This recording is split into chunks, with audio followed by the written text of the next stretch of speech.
नमस्कार दोस्तों, स्वागत है आपका अपना स्टडी चैनल लर्निंग जीएस वाला में। दोस्तों, आज हम एक वीवीआई इम्पोर्टेंट सेशन सन 1857 की क्रांति के सेशन को कंप्लीट करेंगे, जो किसी भी एग्ज़ाम के दृष्टि से काफ़ी महत्वपूर्ण है। यहाँ से ऐसा कोई जीके जीएस का एग्ज़ाम हुआ हो और 1857 की क्रांति से प्रश्न बना हो, यह असंभव है।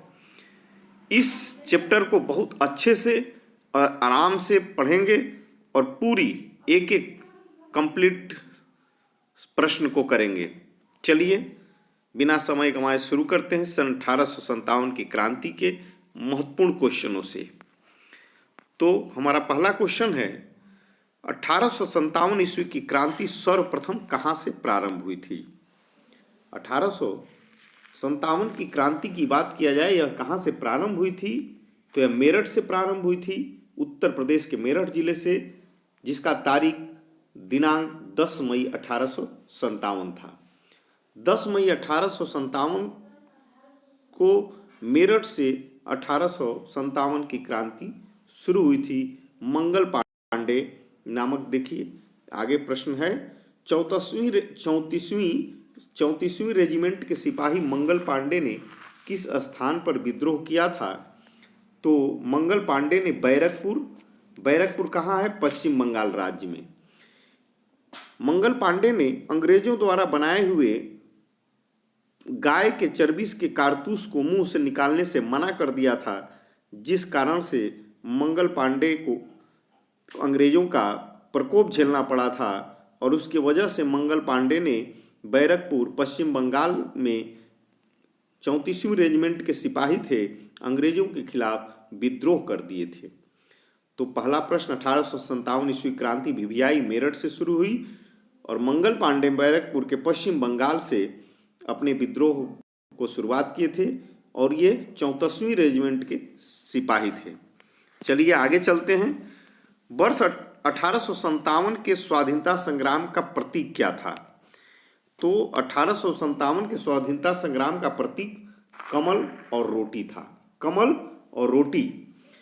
वर्ष 1857 के विद्रोह का तत्कालिक कारण क्या था? तो तत्कालिक कारण एनफील्ड राइफल में चर्बी वाले कारतूसों का प्रयोग।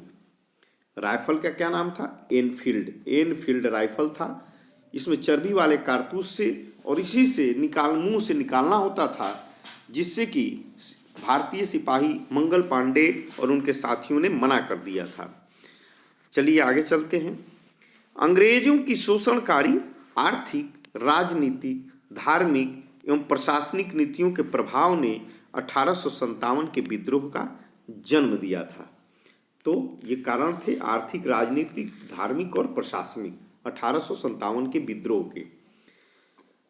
1857 ईस्वी के विद्रोह के समय भारत का गवर्नर जनरल कौन था? तो लॉर्ड कैनिंग 1857 के समय जो क्रांति हुई थी, भारत के गवर्नर जनरल थे।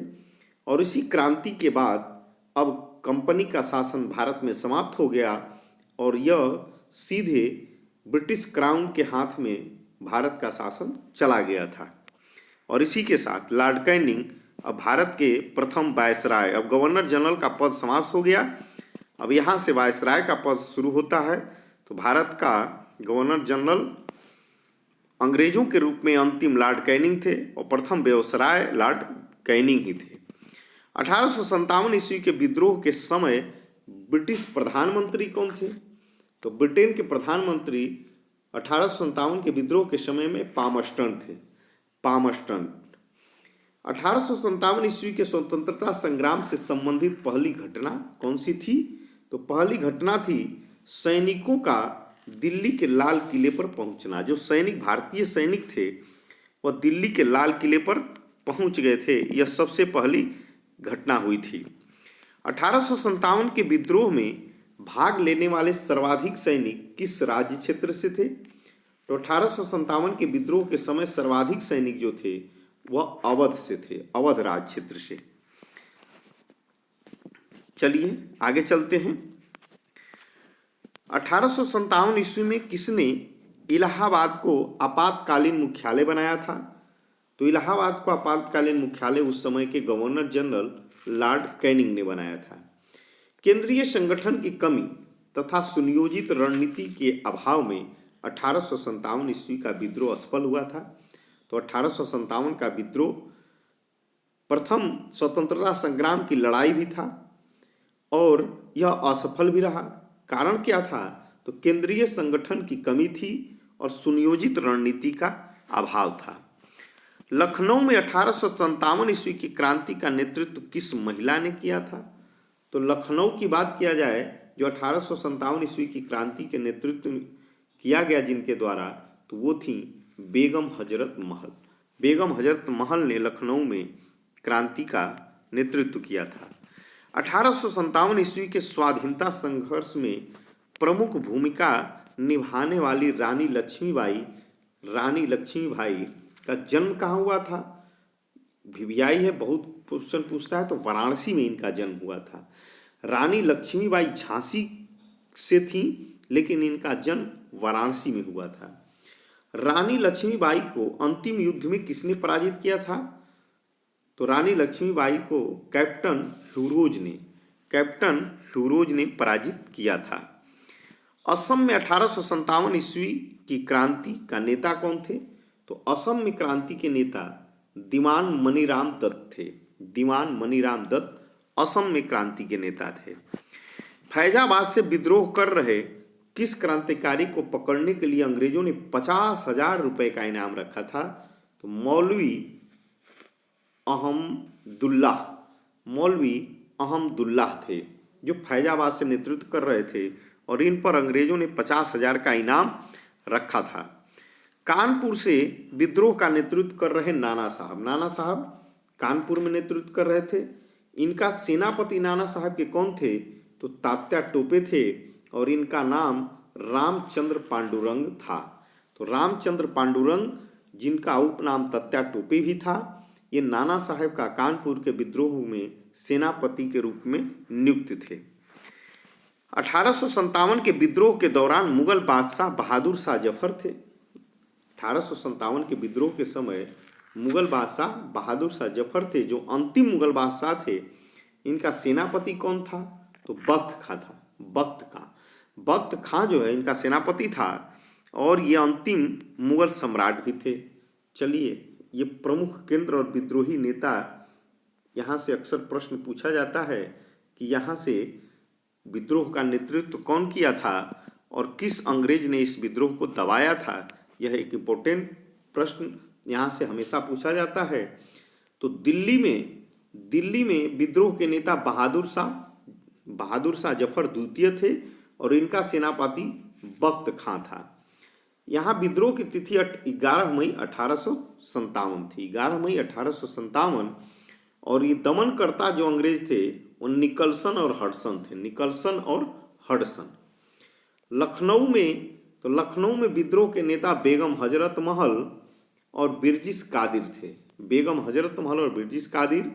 विद्रोह की तिथि 4 जून 1857 थी।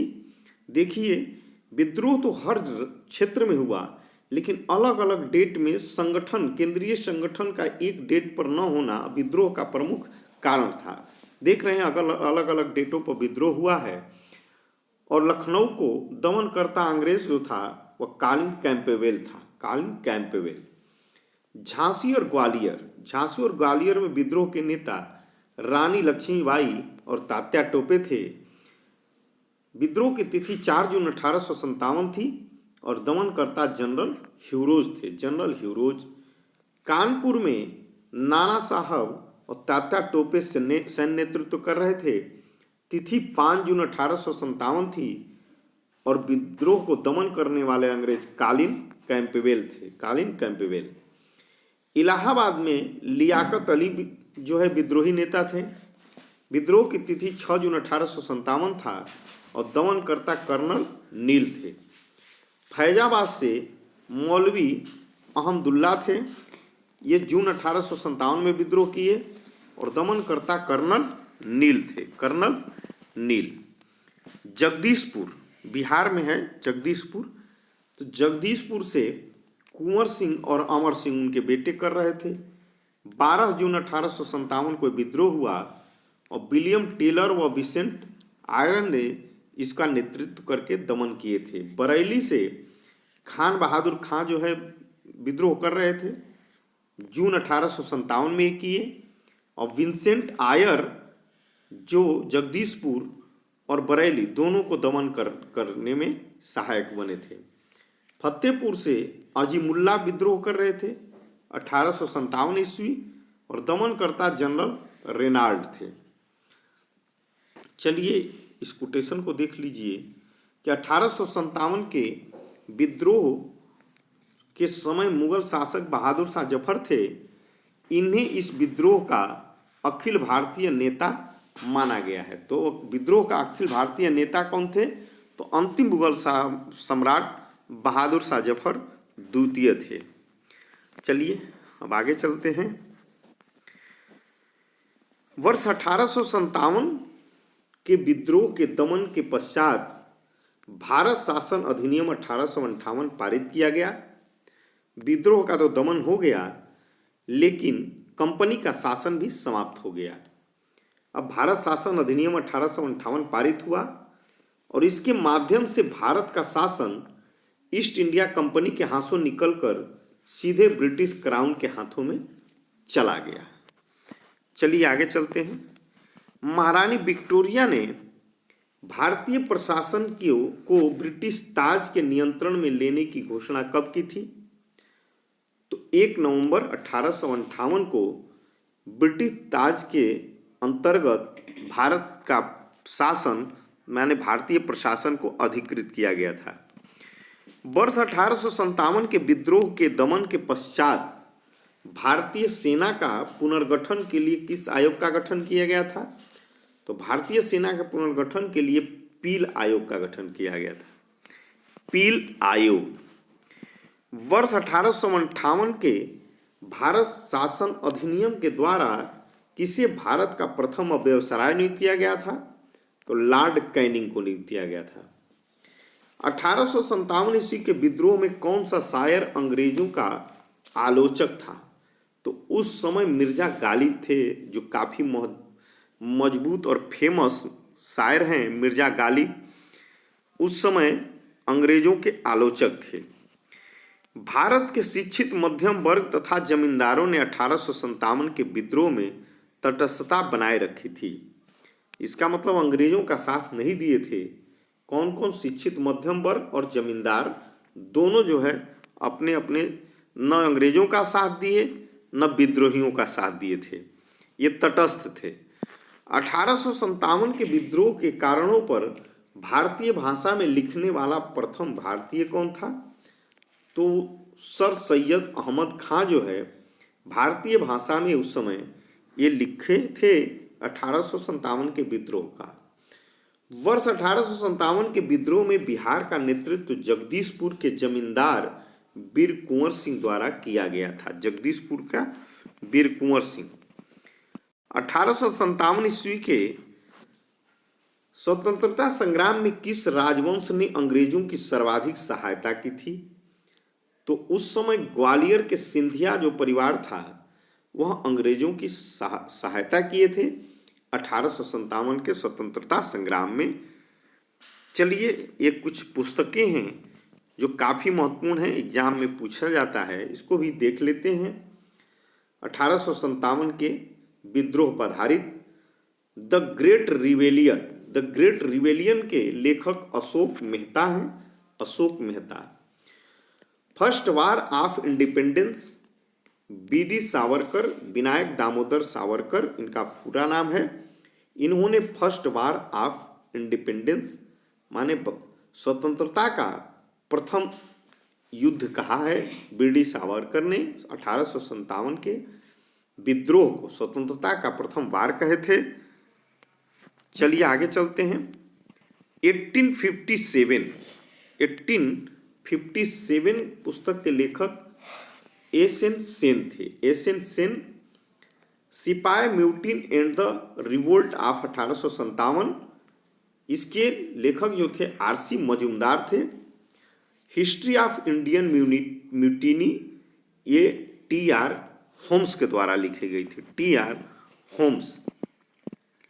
रिवेलियन 1857, तो रिवेलियन 1857 को पीसी जोशी ने लिखा था, PC Joshi. College of the Indian revolt, college of the Indian revolt के लेखक सर सैयद अहमद खान थे, सर सैयद अहमद खान। चलिए आगे चलते हैं। 1857 के विद्रोह को स्वतंत्रता की पहली लड़ाई जो पुस्तक भी है और स्टेटमेंट भी था कि 1857 का विद्रोह जो था वह स्वतंत्रता की पहली लड़ाई थी। यह बी.डी. सावरकर, विनायक दामोदर सावरकर के द्वारा कहा गया था। 1857 के विद्रोह को एक षड्यंत्र की संज्ञा किसने दी? तो यह षड्यंत्र की संज्ञा सर जेम्स आउट्रम एवं डब्ल्यू टेलर ने दी थी।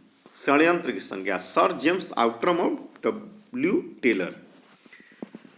तथाकथित प्रथम राष्ट्रीय स्वतंत्रता संग्राम न प्रथम, न राष्ट्रीय और न ही स्वतंत्रता संग्राम था। यह कथन किसका है कि न तो यह स्वतंत्रता संग्राम था, न राष्ट्रीय था और न ही यह स्वतंत्रता संग्राम था। यह कथन आर.सी. मजूमदार का है, आर.सी. मजूमदार। भारतीय स्वाधीनता आंदोलन का सरकारी इतिहासकार कौन थे? सरकारी इतिहासकार उस स्वाधीनता आंदोलन का तो एस.एन. सेन थे, एस.एन. सेन। अब 1857 विद्रोह पर आधारित कुछ मत हैं जो स्टेटमेंट हैं, एग्जाम में पूछा जाता है, तो इसको भी आप देख लें कि इन्होंने क्या, इतिहासकारों ने स्टेटमेंट दिया था।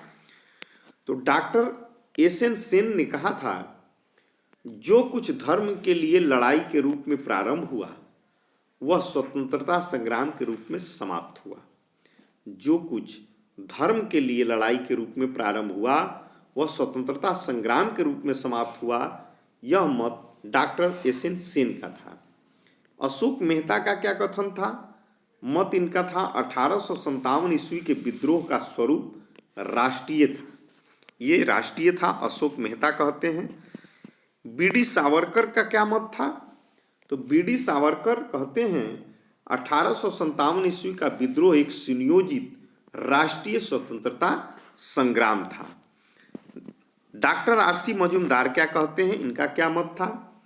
तो तथाकथित प्रथम राष्ट्रीय संग्राम न तो प्रथम, न ही राष्ट्रीय और न ही स्वतंत्रता संग्राम था। यह इनका कथन था।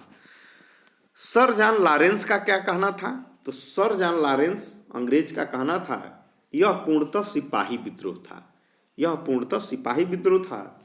जबकि बेंजामिन डिज़रायली क्या कहते थे? तो बेंजामिन डिज़रायली का कथन है 1857 ईस्वी का विद्रोह एक राष्ट्रीय विद्रोह था। पी रॉबर्टसन का क्या कथन है? तो पी रॉबर्टसन कहते हैं 1857 ईस्वी का विद्रोह केवल एक सैनिक विद्रोह था जिसका तत्कालिक कारण चर्बी युक्त कारतूस था, चर्बी युक्त कारतूस। टी.आर. होम्स क्या कहते हैं? टी.आर. होम्स कहते हैं यह सभ्यता एवं बर्बरता का संघर्ष था, सभ्यता एवं बर्बरता का संघर्ष था। डब्ल्यू टेलर और जेम्स आउट्रम क्या कहते हैं? तो डब्ल्यू टेलर और जेम्स आउट्रम कहते हैं यह अंग्रेजों के विरुद्ध हिंदू मुसलमानों का षड्यंत्र था। जबकि रीज क्या कहते हैं? तो रीज कहते हैं ईसाई धर्म के विरुद्ध एक धर्म युद्ध था, ईसाई धर्म के विरुद्ध। चलिए ये स्टेटमेंट देख लीजिए। रानी लक्ष्मीबाई के मृत्यु पर ह्यूरोज ने क्या कहा था? यह देखिए, भारतीय विद्रोहियों में वह अकेली पुरुष थी। यह भारतीय विद्रोहियों में यह अकेली पुरुष थी। यह स्टेटमेंट ह्यूरोज ने रानी लक्ष्मीबाई के मृत्यु के बाद रानी लक्ष्मीबाई के लिए दिया था। तो दोस्तों आज का यह इम्पोर्टेंट सेशन 1857 के संग्राम का जो भी इम्पोर्टेंट क्वेश्चन पूछा और बनता है हम अपने आज इस वीडियो में कंप्लीट करते हैं। तो दोस्तों यदि वीडियो पसंद आया हो तो लाइक करें, कमेंट करें और चैनल का सब्सक्राइबर न हो तो सब्सक्राइब करके बेल आइकन को दबा दें ताकि नोटिफिकेशन आपको तुरंत मिले। धन्यवाद दोस्तों, थैंक यू।